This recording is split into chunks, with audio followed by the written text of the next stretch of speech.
శివాయ గురవే నమః. శ్రీ భద్రకాళి మాత్రే నమః. అందరికీ భోగభాగ్యాలను ప్రసాదించే భోగి పండుగ శుభాకాంక్షలు. నేను మీ రుద్రోజు నాగరాజు. నేటి పర్వదినాన పంచాంగ విశేషాలను పరిశీలిస్తే తేదీ 14/1/2026 బుధవారము. తిథి ఏకాదశి. భోగి పండుగ నాడు ఏకాదశి రావడం అత్యంత విశేషము. ఇది ఆధ్యాత్మిక శక్తిని, పుణ్యఫలాన్ని రెట్టింపు చేస్తుంది. ఇక నక్షత్రము శని భగవానుడికి సంబంధించిన అనురాధ నక్షత్రం ఇది. మైత్రి సంజ్ఞ కలిగిన నక్షత్రం. అంటే బంధుమిత్రులను కలవడానికి శ్రేష్టమైన రోజు. అయితే భోగి మంటలు వేసే సమయంలో ఒక చిన్న జాగ్రత్త అవసరం.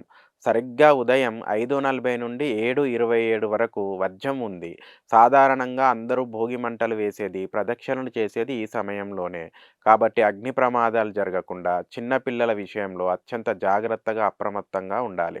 అలాగే ఉదయం 11:36 నుండి 1:12 వరకు దుర్ముహూర్తం ఉంది. ఈ సమయంలో శుభకార్య చర్చలు వద్దు. ఇక ముఖ్య గమనిక, ఈ పర్వదినాన కర్కాటక రాశి వారికి ఘాతవారము.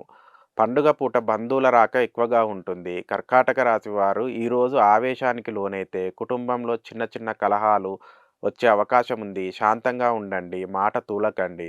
ఈరోజు విష్ణు సహస్రనామం వినడం వల్ల మీ గృహంలో శాంతి నెలకొంటుంది. శుభం భూయాత్.